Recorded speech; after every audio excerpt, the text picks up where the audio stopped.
We're live. Hey, hey, hey. I'm Rachel Ngom. I'm here with my good friend Gladys Diaz. And today we're going to be talking all about how to get your spouse on board when it comes to your business and your vision. If you don't know Gladys, you need to know her. She is so sweet. Oh my gosh, we've been in the same mastermind for a couple of years now. She is a dating and relationship coach, author, and speaker whose mission is to empower every woman on the planet to have experience of loving and being loved every day of her life.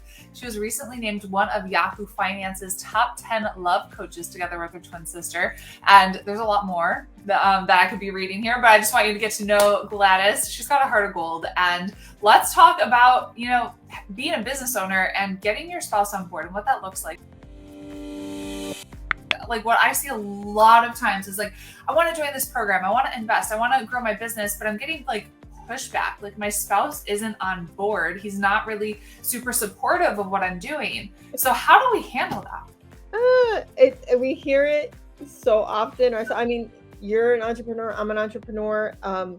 And Michelle and I tend to attract women who are highly successful, highly driven women. And one of the biggest pain points for them is, here's this dream that I have. I know I'm being called to do something amazing, and I can't seem to get my partner inspired, or he keeps asking questions, or every time I say, oh, I'm at a sale, it's like, oh yeah, but there's like a wah wah. Right. So it can seem disheartening.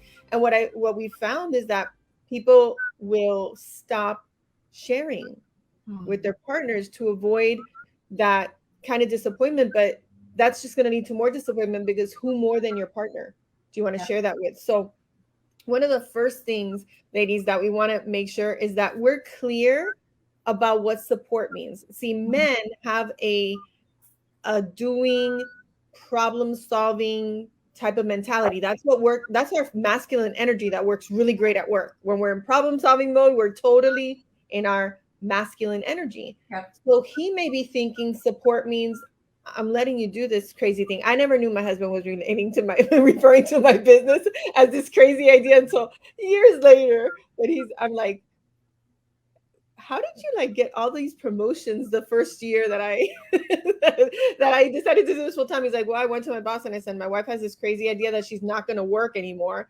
And so I either have to get a raise or move on. I was like, okay, well, it wasn't a crazy idea. Because it was a great idea. But here's how, the first thing you want to say is actually, let me start with this. There's 3 types of conversations. Ladies, this saved my marriage. If you have something to write with, start writing right now. This literally saved my marriage and started creating win-win, you and me conversations instead of you versus me conversations. Yeah. So the first thing is, there's 3 reasons to have a conversation. And you can have this, you don't want to teach it like I'm teaching it to you, to your partner. You want to just do what I'm saying. So there's 3 reasons to have a conversation. The first one is, sometimes you just need to vent. So when you're venting, that's usually when you are sharing something that you just want to get off your chest. So you would actually start the conversation by saying, I just need to vent. I don't need any solutions. I need to vent. What that does is it actually has your partner go, oh, okay, I'm just supposed to listen, because that's not, especially the male brain, that is not how they are wired. They are wired to give you solutions, which is why you get mad and you say, I don't want you to fix it. I just want you to hear me. Right? So when you do that, it's a win-win, because you're setting him up to listen to, maybe maybe the launch didn't go well. Maybe you're not closing clients. Maybe you made an investment that you're like, oh, that was not the right time for me to make that investment. But if you tell him that you're venting, he doesn't feel any responsibility to fix it for you, although he'll want to. He knows how to listen. Your win is that you get heard. The biggest pain point for women is they don't feel heard. Well, we're not speaking in a way that he can hear us, right? So that's the first thing. The second reason is just to impart information. So you would just say, I'd like to share something with you. Period. I want to share something with you. Again, there's no reason for solutions. You're not asking for anything. You're just saying, I want to share something with you. So it might be an idea that you have, something that happened. The sharing is neutral. It can be positive information. It can be the stuff that's on your heart that maybe is causing you pain. But again, you're not asking for help. When you're asking for support, that's when you would say, I need some support here. And then now there, I see with my husband, there's like this leaning in. There's a completely different way he's listening when he's just, I'm venting, of course, emotional overwhelm. We want to be responsible with the words we're using. Right. But he knows, okay, it's better for me not to say anything when she's venting or when she's just sharing. Now she's saying, I need support. I see him lean in. Yeah. And I'll say exactly what support would look like. Now, I'm not telling him what to do. Here's how I would phrase it. I need some ideas on how to speak to this client who is, she's saying no. She says she wants it. She's so afraid. What do you think? What do you think? 3 magical words that honestly, this is why I'm saying this to change my marriage, because I was telling my husband what to do. I was controlling him. I was criticizing him. I was getting mad at him when he wasn't listening to me the way I wanted to. And now when I say that, I'll say something like, I need some support, or I'd love to bounce some ideas off of you and see what you think. Now there's an invitation to support me. Now, sometimes the support that we need is it's a big investment, or you're about to do something that you've never done in your business. You're already feeling vulnerable. So you could say, I'm going to be doing this big launch. I've never done it this way. I've never maybe invested this much in Facebook ads. What I need, and I'm not going to say what I need from you, what I need is encouragement. What I could really use is just a check-in every day to see how it's going. And sometimes I might just need to lean on you or cry on your shoulder. Okay. When you say that, and it's so clear, right? But I'm being clear. I'm not telling him you have to check in with me. You need to not, poop, or another word, all over my dream. I'm just saying this is what it would look like. It's a win-win, because now you're giving him information that he might not know what you mean by support. And then, ladies, I'm going to talk a little bit. And Rachel, I mean, I know I'm talking a lot. So if you hear something that you want to, want me to emphasize more, but I mentioned earlier the emotional, it's really like an emotional vomiting that we sometimes do. Work straight with the girlfriends. The girlfriend will listen to you vent for and empathize and and sometimes to our detriment agree with us. That's why you need a coach. But we need to be responsible, because the male brain is wired completely different from the female brain. We have 7 to 8 areas in our brain that attach a thought to a feeling to words. It's why we can almost simultaneously feel something and express it, right? And then men need to step back and take time to process. They have 2 areas. It's driving me crazy. Yes. And I'm like, no, we need to talk about this now. And he's like, I just need space. I'm like, oh. Right? Yeah, because we have 7 to 8 areas. They have 2. It doesn't make us smarter. When they were hunters, you cannot be emotionally triggered when there's a buffalo, charging your way. They have this beautiful gift, the ability to compartmentalize and separate their emotions from fact. Sometimes we don't, right? No. And it doesn't make us nobody's better, nobody's worse. We're just different. So when a man is receiving emotional, let's just call it an emotional wave, an emotional influx of information, he does need to step away to process. And most of the time they don't want to come, because I was saying before, the problem solving, the answer, they won't come back until they feel they at least have a plan. And that's why when you say, what do you think? Instead of how do you feel? They're able to express themselves better. It's just the wiring. It doesn't mean that some men are not more empathetic than others, and some are much more in tune with their emotions. It has nothing to do with that. It just the processing time that we sometimes interpret as, he just walked away. I just bared my soul and he could care less. And these are the stories we're making up. Right? We're actually trying to find a way to be supportive. If we don't take it personally, look, unless the guy's a jerk, there's no man that wakes up in the morning and goes, oh my God, how can I ruin Rachel's day today? How can I totally poop all over her dream and make her the most unhappy woman in the world? No, Like the good guys aren't doing that. Right. They really aren't. They really want to please, provide, and protect. Those are their three highest priorities for the women they love. So when they're not doing that a great job at that, sometimes it's because we get to be responsible, just like we're responsible in our businesses. How am I communicating what I want, what I need, what I think?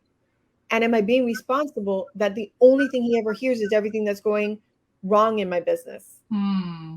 Right? Because we're venting a lot. Right. And because that protective side comes up, then this is how the man's brain works. This is how different it is. Wife, partner, pain, not closing clients, remove pain, go get a job. He's not telling you to go get a job because he doesn't believe in your dream. I'm removing the source of pain. So my suggestion is, why don't you just get a job? It's a steady income. You get benefits. And we're interpreting it like, he does not believe in my dreams. This is the worst decision I ever made, was to marry this man, or whatever it is. And he's like, pain, source of pain, remove source of pain, solution. Yeah. Okay. So you talked about like investing in Facebook ads and how to get them to support you. What if it comes to making like a big financial decision at the beginning of your business, maybe like investing in like a mastermind or a coach or something like that? How can you get them on board?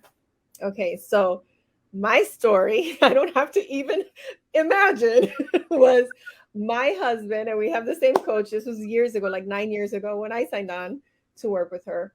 He came into my office and I literally was having what could be diagnosed as a panic attack. I had just said yes. And I was crying so much, like the ugly cry, the boogers, I couldn't even talk, like the ugly cry. And he comes in, I can't even tell him why I'm crying. So he's saying things like, is it Nico? Is it our kids? Xavier, is it your mom? Is it your sister? Like he thought somebody was dying.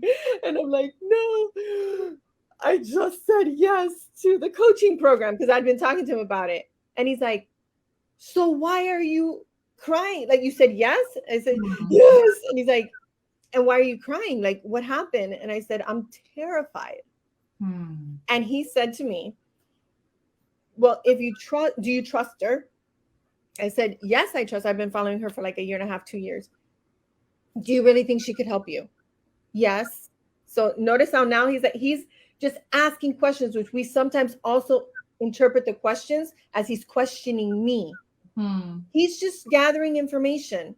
Then he said, he asked me how much it costs. And he said, why are you this upset? And I said, because I'm afraid. And he's like, well, if you trust her and you think she can help you, then are you questioning her or are you questioning you? And I said, I'm questioning me. He's like, will you do whatever she says? And I said, yes. He said, even when you don't feel like it. He knows me well. I said, yes. He's like, do you trust she can help you? Yes. Okay. Then I know that because at that time I had lost my job. I forgot to mention that. So I was making zero. I went from 6 figures to $0 an hour overnight. Right. And he said, well, if you really believe that she can help you, then I believe that you'll make the money and you won't have to be afraid. And then he said to me, we can't, because we lost 60% of our income when I lost my job. He's like, I cannot help you pay for this. Like, I'm trying to manage the mortgage and the cars and the kids. He's like, I can't promise that. I wish I could. And I could tell that it hurt him. But sometimes ladies, they're dealing with that reality that they can't say yes, doesn't feel good to a man. And he's like, but here's what I'm going to do. How much is the first payment? I told him. And he said, that I'll give you that as your anniversary, Christmas, Valentine's Day. He threw in all the holidays, which got me laughing, but because when I answered all those questions, he's like, that's all I wanted to hear. And I said, when? He said, commitment. When he was asking me those questions, he's like, so I can't pay for it. I can't help you. I wish I could, but I can give you that first payment. And that way you don't have to worry about the first month. And I was being vulnerable. I was being authentic. I was scared. And as he asked me the questions, I started stepping into my power, not making him responsible for making me feel better. Grateful that he was trying, but really grounding myself in trusting that I had made the right choice, because that really was what I was questioning. He was right. And so when you're going to make a big investment, know that the questions he's asking sometimes are, again, can I protect her from having her heart broken? Can I protect her from possible failure? Doesn't mean he's counting or banking on you to fail. He's trying to figure out what's the role that I can play. So when we say, all I need is support, I know this is scary. When you are asking for help, like for financial support, I Yeah. wouldn't even be asking. I know how expensive this is. Mm-hmm. I wouldn't even be asking if I didn't trust that I could do this. All I need right now is support. I know you might not believe it yet, but I just need to feel, I need to feel supported. Not I need you to support me. I just need to feel supported. And I'm not telling him what to do and how to do it, but I'm giving him really great information that he gets to bank away in the file of, this is what she needs. I think a lot of times I see the woman goes to him like almost asking for permission because they doubt themselves and their ability to do it. And so they're almost like subconsciously hoping that they say no so they don't have to take that risk Exactly. and experience that failure. So what he senses when you're doing that is your uncertainty. Now, it doesn't mean that you're not going to have your fears. You're going to, if you're investing in a mastermind, if you're going to launch a business, if there's any, there's a big leap of faith that you're taking. Yeah. You're inviting your partner to take the leap with you, whether he has even a pinky involved in your business. It's still, he's the person who's probably next to you going to be impacted by that choice. So a lot of times their fear is not that you're going to fail, is that you might have your heart broken and he's not going to be able to fix it for you. I had created a business plan with a prior mentor. We had planned the whole thing. I gave her my whole vision for a coaching, like turnkey company. We were going to do this together. 6 months later, she comes to me with the whole thing, copyrighted, lawyers. Like I had zero. She had all of it done, and she wanted me to train her trainers her coaches, because she's like, I'm not a coach. You're an extraordinary coach. I want you to coach my coaches. I'm sitting there going, this is what I shared, like 100% responsibility, my intellectual property. There was no NDA sign. So I'm sharing with my husband, crying, like, I can't believe she did this. He starts yelling at me. And now I'm crying because my heart's broken. And I just went upstairs and said, this isn't helping. And I went upstairs. And as I was sitting up there, I said, what? Because I was so mad at him. I felt so unsupported, Rachel. And I asked myself a question that has helped me switch from anger to compassion with him, with my children, with my clients, with my coach, is what would have him react that way? What would have him react that way? And immediately, because I know my work, I was like, he can't fix this for me. It's his helplessness, right, that's pissing him off. Yeah. So I went downstairs. He was sitting on the couch. I came, behind him, and I whispered in his ear, I get it. You can't fix it for me. Thank you for wanting to. I still get emotional. Gave him a kiss on the cheek. He looked at me like, oh my God, how does she know? Like that face, like, how did you know? And he's like, yeah, because he had told me. Yeah. Gladys, you're too trusting. But the great thing is he didn't, before he was saying, I told you this and I told you not to trust her. And this time he just said, I wish I could fix it for you. And it would have been maybe a long 3, 4, 5 days of not talking to each other, got resolved in 5 minutes, because I've learned, and this is what I teach women, not only how to communicate what you want to say, how to hear him so that you can be having the same conversation, not 2 different conversations. Yes. Oh, and that's powerful stuff. How can we learn more and work with you? Because I think a lot of us are like, can we speak the same language? Like, how does this work? So, yeah, I'm telling you, having the same conversation is a completely different experience. Because if you've ever had that experience that 2 hours later, you're like, but we were talking about bread. Like, why are we not speaking to each other? Right? It's like 2 hours later, you're exhausted mentally, physically, and emotionally, and you were talking about bread. So the best way, the fastest way that Michelle and I have come up with to teach these skills is our upcoming event. It's called the Irresistible Woman Live. And the reason I say it's the fastest way is because we actually took pieces of our coaching program, our year-long coaching program, took the most essential pieces and put it into 3 days. Because if there's 3 things I know, Rachel, about successful women is number 1, we like to succeed. We do not like to fail. Number 2, we hate wasting our time. Like, you want to piss off a successful woman, waste her time. And number 3 is we want a plan that'll get us from where we are to where we want to be the fastest and most effective way.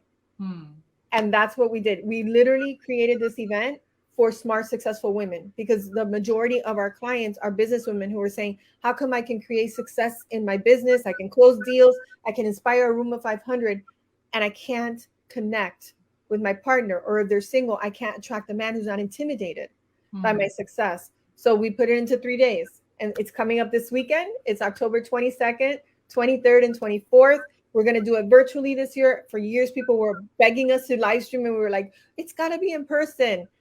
Thanks to, one of the blessings of COVID is that we ended up live streaming it last year, and women were like, how did you create such an intimate, powerful relationship virtually? So we're just going to do the same thing again this year. So it's from the comfort of your home. And then what we're doing, because you're my friend and I love you and you're trusting me to share with your community, is we're having, we turned 51 last week. And so we were like, how can we celebrate our birthday with like as many women as possible? So we're doing a crazy $51 birthday sale. It's a $500 ticket. This is insane.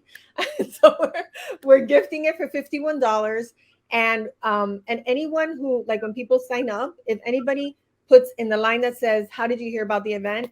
If they put Rachel, then we're going to go ahead and immediately upgrade them to VIP, which is a $600 ticket, has additional sessions, including one with our husbands, where you get to ask men how they think. My husband and my sister's husband, they will answer anything about sex, money, how to get the support of your husband from or your partner from a male's perspective. It's one of the most powerful moments of the event. You get that as well if you say Rachel when it asks, how did you hear about the event? And then anybody who reaches out to me, in response to the welcome email, because you're going to get something that says, welcome to the Irresistible Woman Live. If you reach back out and you tell me, I saw you with Rachel, I'm going to ask you, what is the number one thing that I can support you with?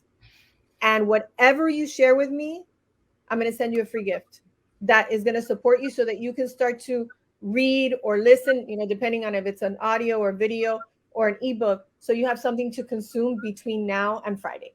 Amazing. Where can we sign up? Okay, so there is a link. Did you grab the link? IrresistibleWomenLive.com. IrresistibleWomenLive.com. Go in there. That's where the birthday sale is. You do not want to go to like any other links. Go ahead. IrresistibleWomenLive.com. Grab your ticket. Tell me you saw me with Rachel, and you're going to get upgraded to VIP and a free gift that matches whatever you tell me. If it's communication, we'll send you something about communication. If you're single and you're wanting to attract the right man, we'll send you that too. Oh, I'm so excited for people that jump on board. I think that's going to be amazing and such a huge value add. So definitely go check it out, IrresistibleWomenLive.com. Gladys, I adore you. Thank you so much for the work that you're doing to improve relationships and help our community. Thank you so much, Rachel. Thanks for trusting me with your community, and I can't wait to see you all there. Woo!